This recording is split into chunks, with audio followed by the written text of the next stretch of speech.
All righty. Still trying to figure out this thing. But anyway, let's talk about alcohol.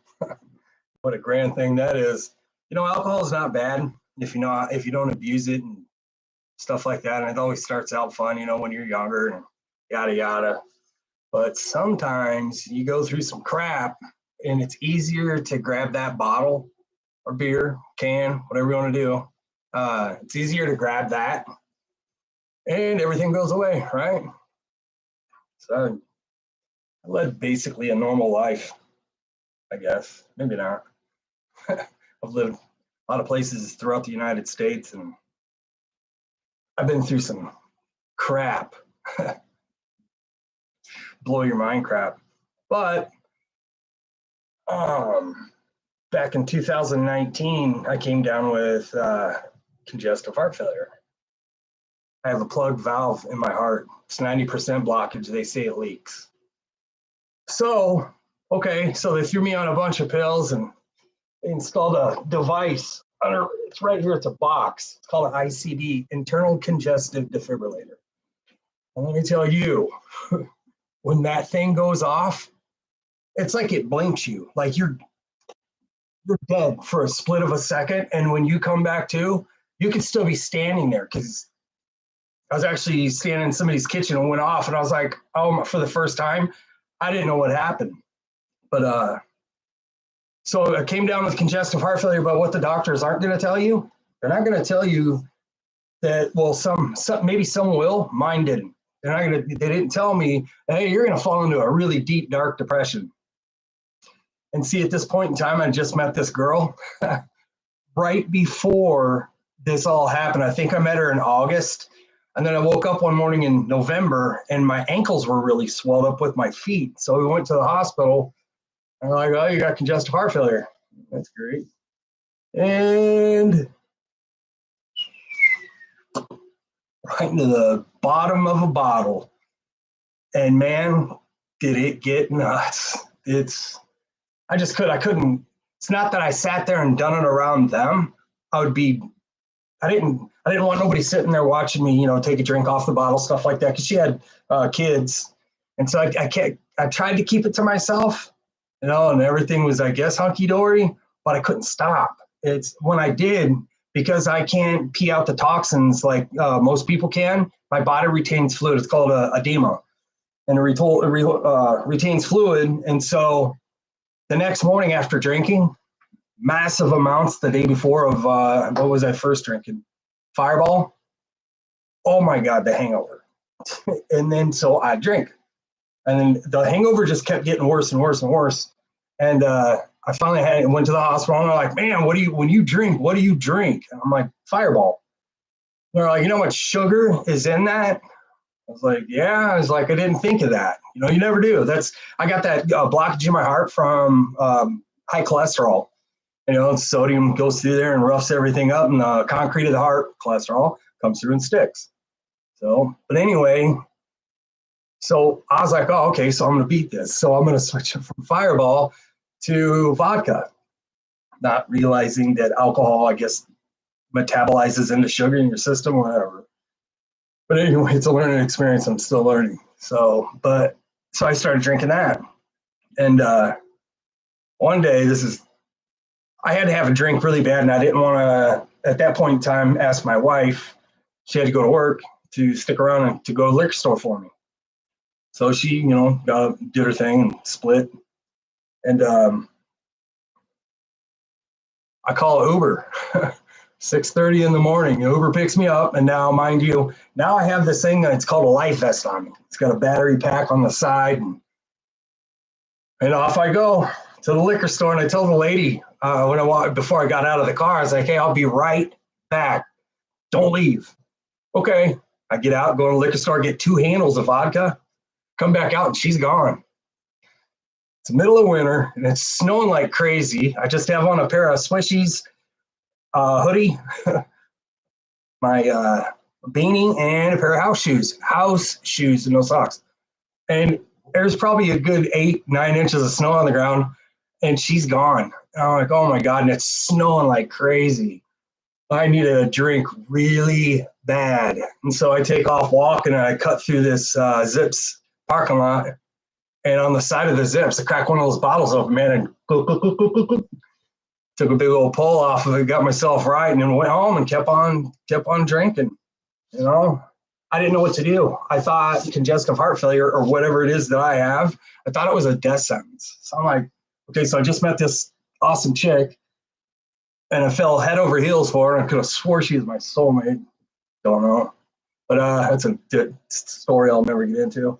But oh, we're not together anymore. Let's get that right. But just sucks. Shit happens. But so I get home, everything's cool, hunky dory.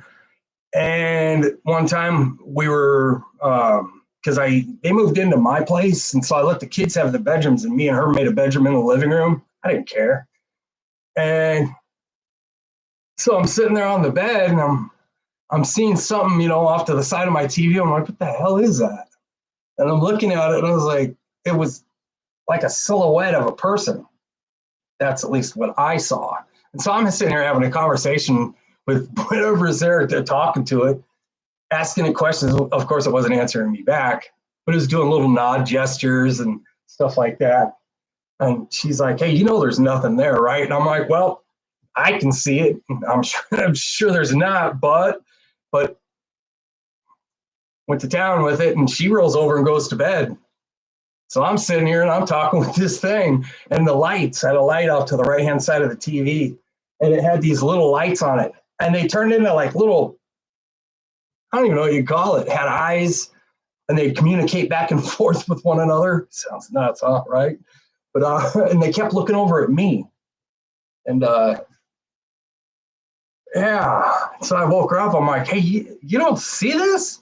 It's like, none of this? Then you don't see any of this? And she goes, no, it's not real. I was like, man, it seems real.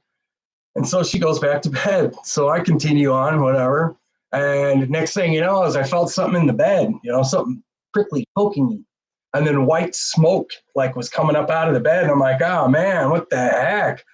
And I'd ask whatever it was in the bed questions, and it would I could feel it push on from underneath me to answer it.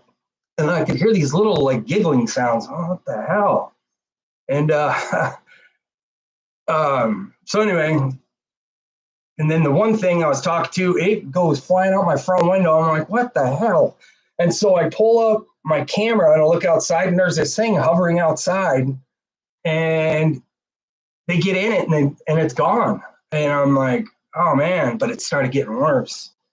So finally I told her, I was like, hey, we gotta go. Let's just get out of this house. There's something here. And I'm freaking out. So we were going and gonna go drive around. But then I kept hearing, there's like something smashing up a bag sound. I was like, what the hell is that? And then I felt something like pinging off the back of my neck, like little wheat pieces, like someone was shooting wheat out of a straw. So I'm looking down at the console in my Jeep, and I see whatever is, I feel them back. I see it flying all over the place. And then I kept hearing a voice saying, you won't outrun them. Nobody ever does. And then I looked over and I'm like, hey, step on the gas. We got to go. We got to get to that hospital, man. And so we get to the hospital, whatever. And I'm in the room. And now there's this little thing floating around in my little bucket thing that they have soaps and stuff in. And it's spitting these little fireballs. I'm like, what the hell? But here's one thing that's curious is I looked over at a socket in the wall, and water started pouring out of it. And I'm thinking, man, is something trying to kill me? Like it's trying to take the electricity into the water and then touch the metal on the bed and then get me. So now I'm really freaking out. And I see somebody staring through a little space in the ceiling into the hospital room. It was crazy. And there was people in there. I could hear them, but when I'd go to, I could hear it to my side. And when I'd go to look, there wasn't nothing there. Whatever I was imagining would move really quick, so I couldn't see it. So I tried telling them, but a nurse walked into the room, and I was like, she goes, where'd all that water come from? I'm like, right, you can see that? And she goes, yeah. And I was like, and I didn't have nothing to drink in here. You guys couldn't give me no liquids, no nothing. And she goes, right. I'm like, but there's water all over the floor. And she's like, yeah, where'd it come from? I was like, you can see it.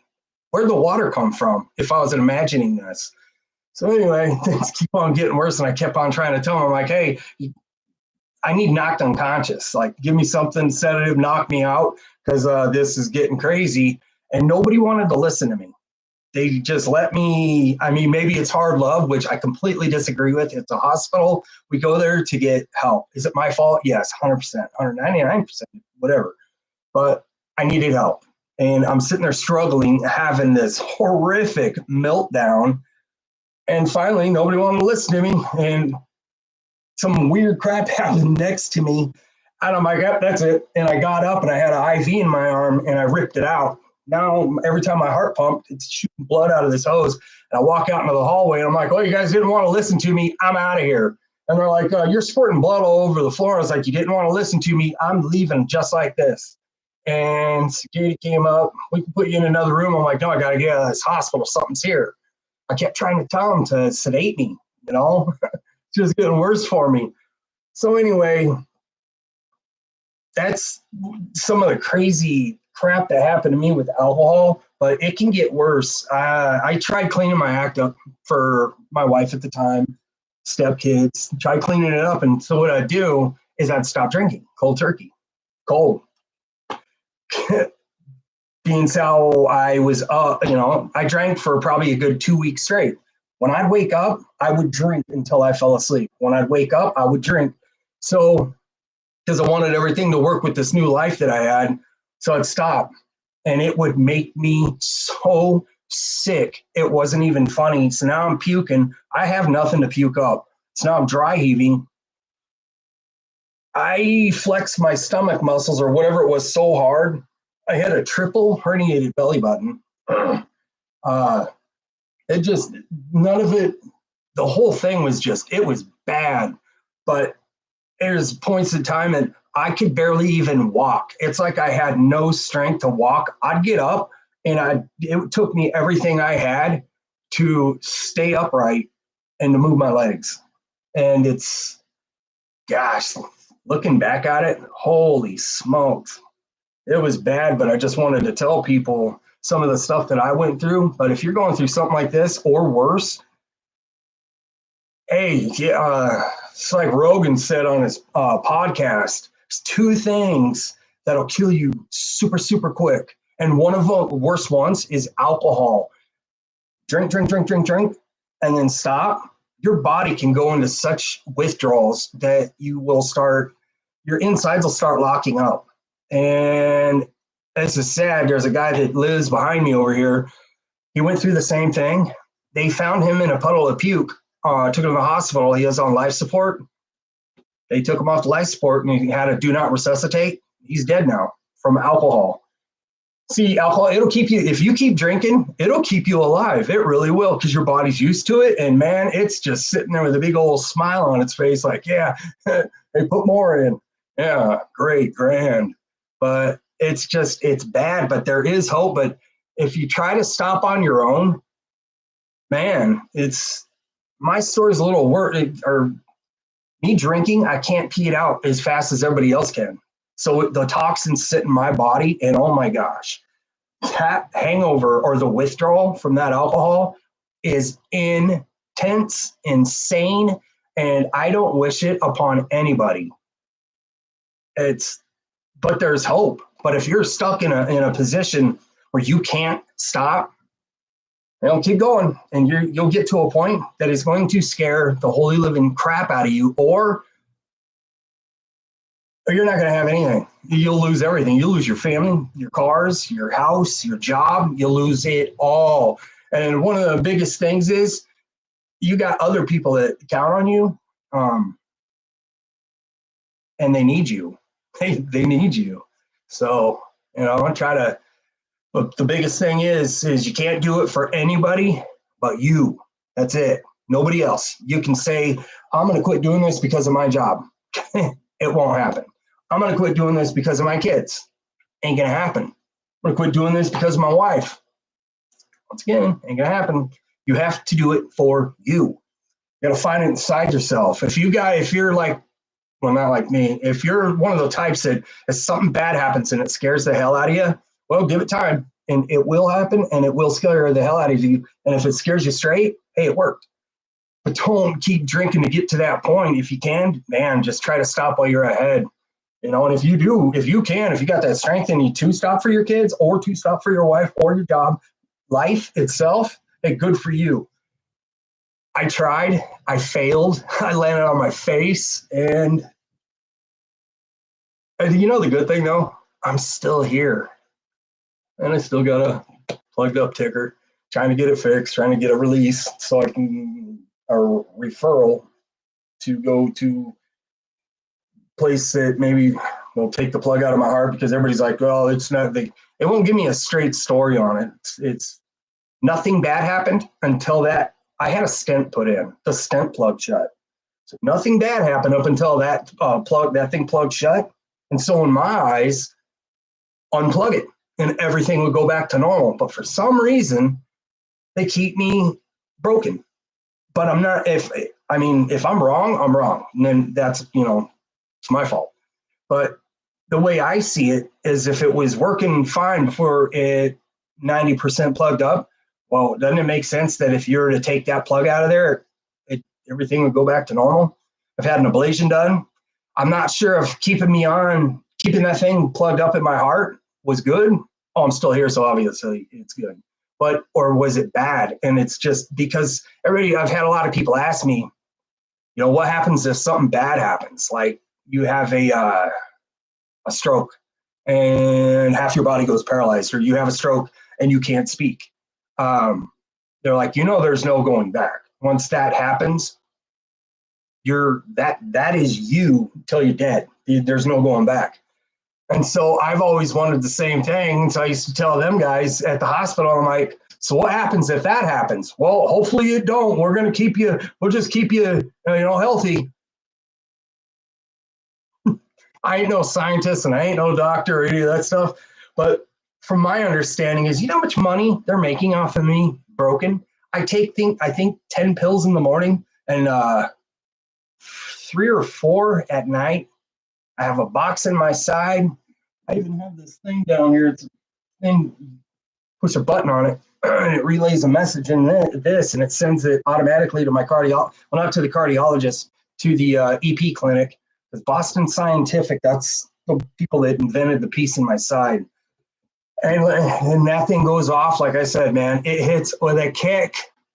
Let's see, if you drink alcohol with that thing in your side and your heart starts to go out of whack, it goes off. I learned that the hard way, because it is not easy to quit alcohol, especially when your whole life, you've pretty much been life of the party. I used to race motocross, did all kinds of fun stuff, but it also entailed, I'm ADHD if you can't tell. Right. But it's been one hell of a ride, and alcohol, good Lord, it's the start of everything bad that's pretty much ever happened to me was alcohol.